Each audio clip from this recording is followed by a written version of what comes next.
আচ্ছা সবাই ভাল করে শুন আজি কিন্তু মই যোগ আর বিয়োগর গণিত শিকাম ঠিক আছে ঠিক আছে স্যার। প্রথমে যোগ গণিত একর লগত যদি এক যোগ করে তাহলে 2 হয় আর 2 এর লগত যদি এক যোগ করে তাহলে 3 হয় আর 3 এর লগত যদি এক যোগ করে তাহলে 4 হয় ঠিক আছে বলটু ধরিয়ালো তোক মই প্রথমে একটা কুকুর দিলাম তার পিছত আরো একটা কুকুর দিলাম তার পিছত আরো একটা কুকুর দিলাম তাহলে তোর তাত কয়টা কুকুর থাকিব স্যার 4টা কুকুর থাকিব।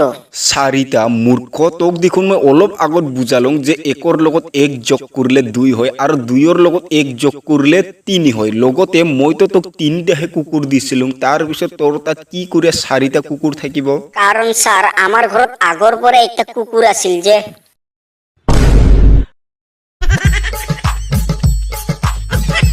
আরে পার্টনার একটা কথা ভাবিয়ে না পেছং রে।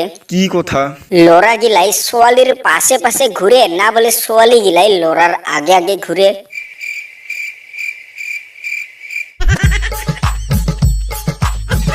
কি রে মূর্খ তোক মই যতবার মারং অতবারতে পায়খানা যায় আচ্ছা পায়খানা তো যাই ঠিকই কিন্তু পায়খানা যা তুই কি করে বাবা মই হাগার প্লেটটা ব্রাশ দিয়ে সাফা করং। ব্রাশ দিয়ে সাফা করে কিন্তু আমার পায়খানা তো কোনো ব্রাশ নাই আপনার দাঁত মাঞ্জা ব্রাশ দিয়েহে মই সাফা করং।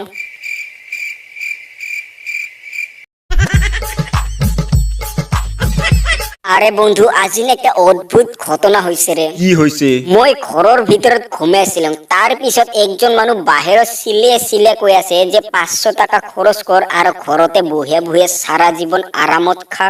তাৰ পাছত ঘৰেৰ ভিতৰৰ পৰা মই ফটাফট ওলিয়া দেখং শালা হাৰামজাদাটা চেয়াৰ টেবুল হে বিক্ৰি কৰি আছিল।